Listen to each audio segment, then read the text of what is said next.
I give very thankful to whose people of helping hand, especially my brother. Because of that, once again, I've been given the most heartily given to us. And then, number one, I give thanks to the Lord and also the person who is helping him. Yan po mga kabayan, no, binalikan natin ngayon ang bahay ni Tatay Julian na kapatid po ni Tita Prese. Kita nyo naman yung bahay po niya is simula nung nawawasak ito ng Odette, nagtayo dito ng barong-barong. Ngayon nakita naman natin yung kanyang pwesto is mahirap talaga at yung takip sa taas mga ganito lang din. Kaya nung unang punta natin dito ay nagtanong-tanong tayo sa mga tao at salamat naman sa kanyang pamangkin si Ate Jonellen na nag-message sa atin. Pinuntahan natin ito at napag-alaman natin na meron po pala siyang mga kapatid dito na tulad din po sa kanya, no, walang asawa, no, magsisenyor na. At tulad po kay Tita Prese, yung kanyang kapatid, nakitira po siya sa bahay din po ng kanyang kapatid na yon ang sumusuporta po sa kanila na mayroong trabaho, pumapasok sa Nosico for contractual, no? Sa isang buwan, 3 to 4 days lang ang pasok niya. Kaya medyo mahirap. At si Nanay Prese, mayroong pang karamdaman. Yung kanyang kapatid, nakatira pa sa ganito. Kaya sa halip na gawa natin siya ng maayos na kubo, ang gagawin po natin ay sa bahay na lang mismo ng isa niyang kapatid na tinitirhan din po ni Tita Prese. Okay naman po sa kanyang kapatid na magsama silang tatlo at ipaayos na lang natin yung bahay po mga kabayan. Kaya ito yung pangalawang punta natin at pa-estimate natin kay GR. Si GR po kasi ang alalay ni Nante. Si Nante yung ating panday, wala po. Siya na lang po mag-estimate kasi dingdingan lang naman namin yun. Kahoy ang aming gagamitin. At siyempre, medyo less tayo sa gastos no. Hindi tulad sa paggawa ng bahay kubo na gumagastos tayo ng malaki. Ito, medyo maliit lang ito. No, Tita Prese, no? Kasi lagyan natin hardiplex, kahoy, at lagyan ng flooring. Salamat kay Ate Ruth Bates. Salamat sa aking kaibigan. At naway ay mayroon pang ibang makatulong din sa atin para mabilis na ma-action na itong problema. Medyo mahina ka ngayon. More than 3 months na hindi na ako ka-text ang maintenance ko kasi si Palay hindi na nagbigay ng privilege card. Ibig sabihin, wala nang privilege card. Ayun ang inasahan mo dati para sa maintenance. Oo, yun. Pero ngayon, wala na. Wala na. Sumusupport. Every 6 months, mayroon akong check. Pero hindi na ako makapacheck up kasi ko need naman financial. Hirap talaga sila. Lalo na ngayon ay may mga senior na po makabayan. Pupunta tayo doon sa bahay ng kanyang kapatid at tingnan namin doon makabayan yung i-repair po, no? Na kung ano yung ilalagay doon para ho ay alam na natin kung magkano abutin para naman po ay makapag-prepare po tayo ng budget po. Samahan niyo po kami mga kabayan. Sama natin si Imok. Support natin si Imok. Ito ay single na rin ngayon. Iniwanan ng asawa niya. For what reason? Sabihin mo anong reason daw? Ano po kasi may naghanap po yun ng mas gwapo pa sa akin. Naghanap ng mas gwapo sa kanya.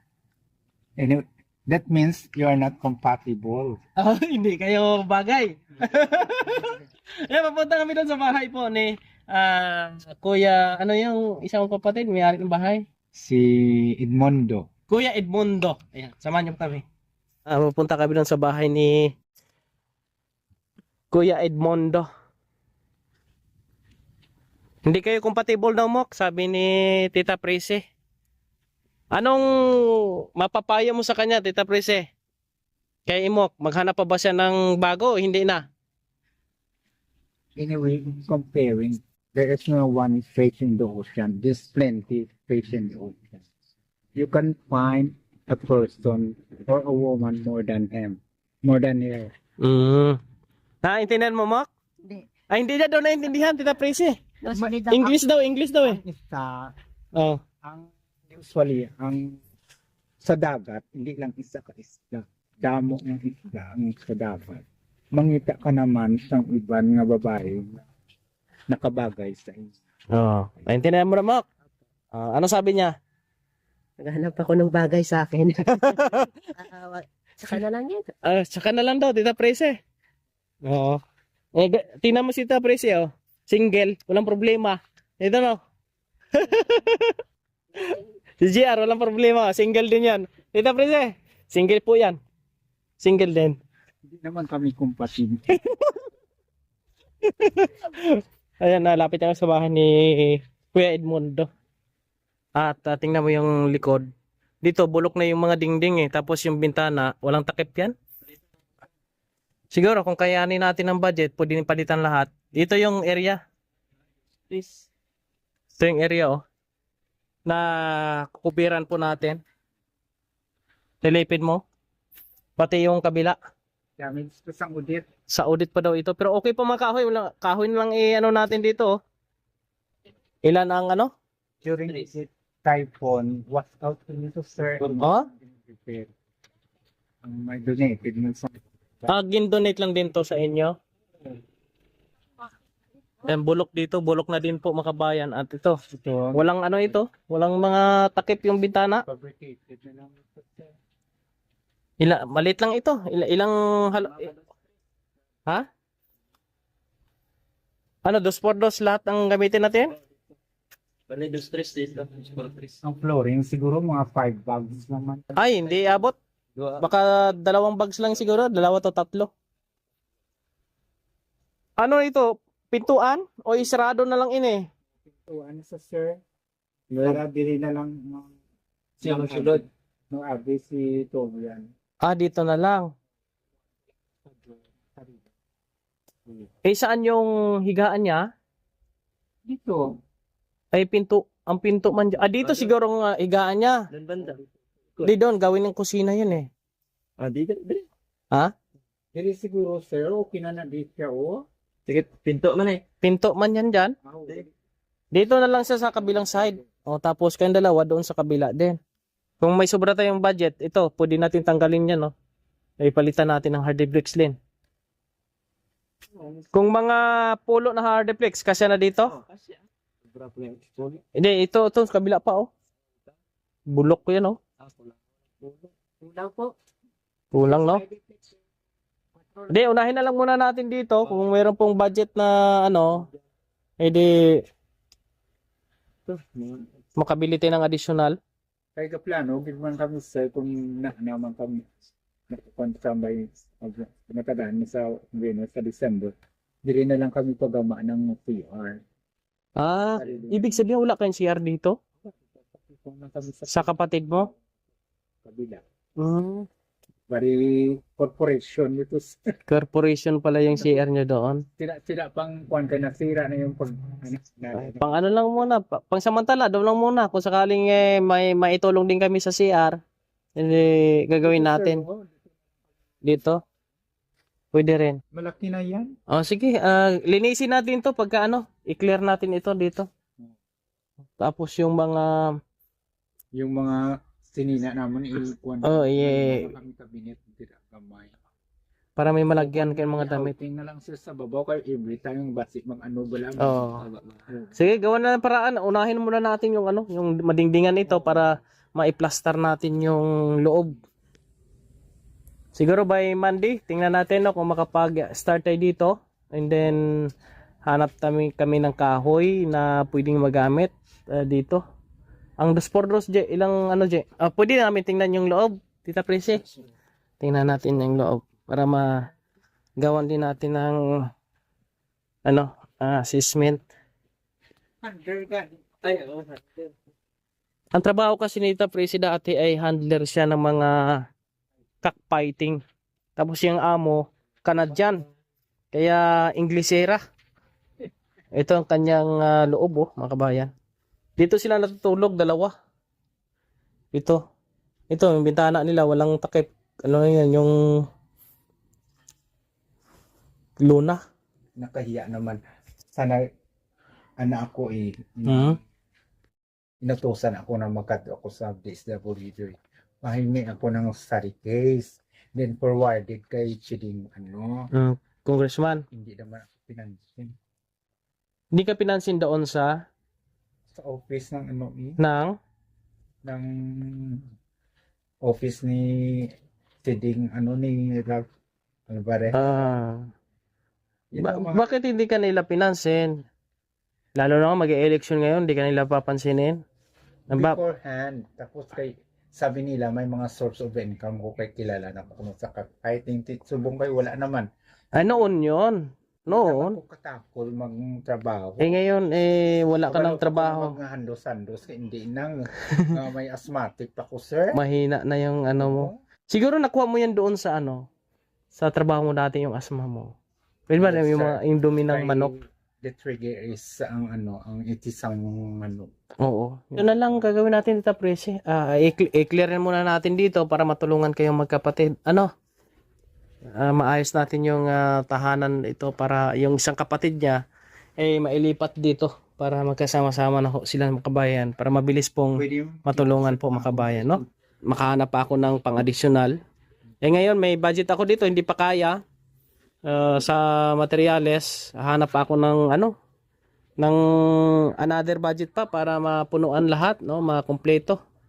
Lista mo, yung yung mga kailanganin natin para makapag-clear tayo. I really appreciated it. Thank you. Presi, may gusto kang sabihin o pwede din tayong manawagan kung gusto nyo po. May Yes, mga number one is I give very thankful to whose people of helping hand, especially my brother.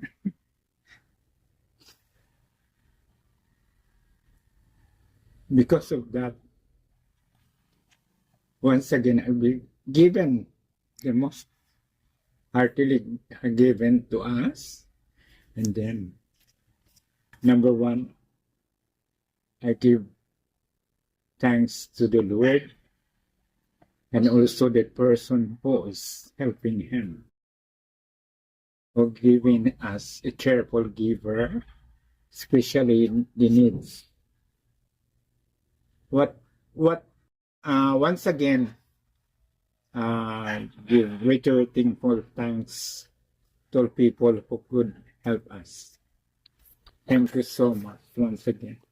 thank you sa ating mana Panginoon kasi siguro ito yung time, ito yung pinadala ng Panginoon para matulungan sila ni Tita Presi. Sa magitan po ng ating mga vlogs ay may mga kaibigan ako na makatulong din po sa kanila. Lalo na ngayon, mga senior na, 3 sila.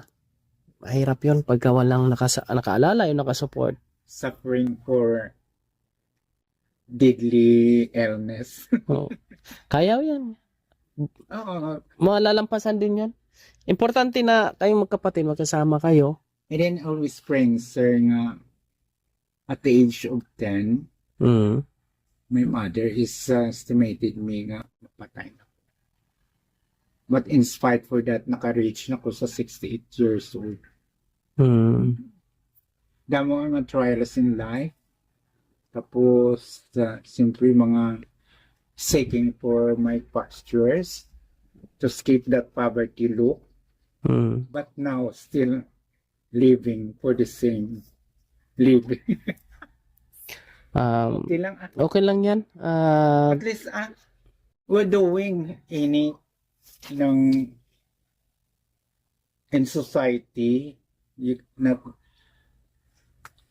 making criminal case. That is one thing.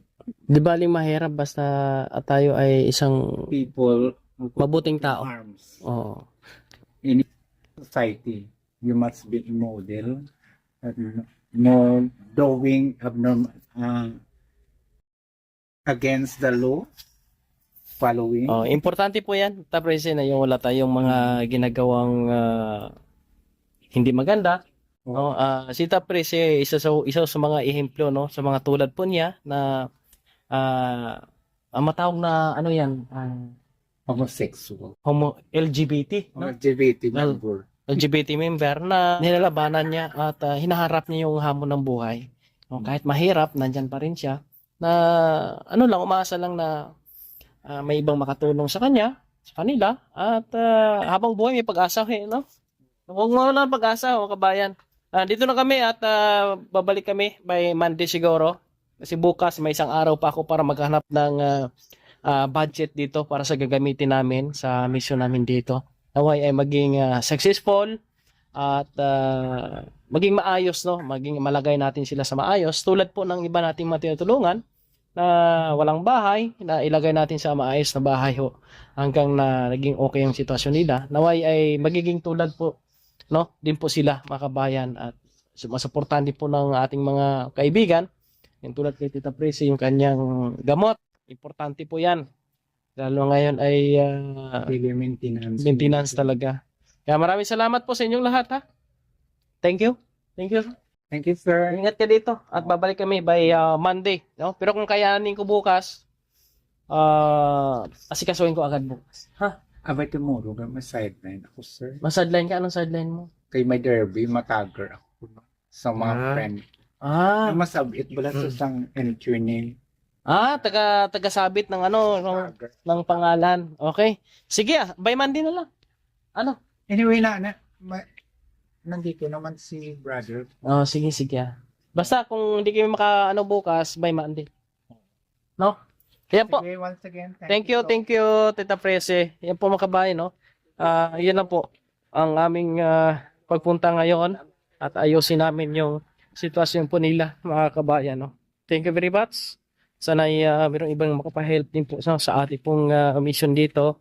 At talagang pagdating po sa ganitong gawain, kailangan talaga natin ng suporta, lalo na po financial. Lalo na may mga kailanganin tayo doon. At marami tayong pwedeng gagawin doon, mga kabayan, para maging maayos yung sitwasyon po nila. Maraming salamat po sa inyong lahat, ha. God bless. Mabuhay po kayong lahat.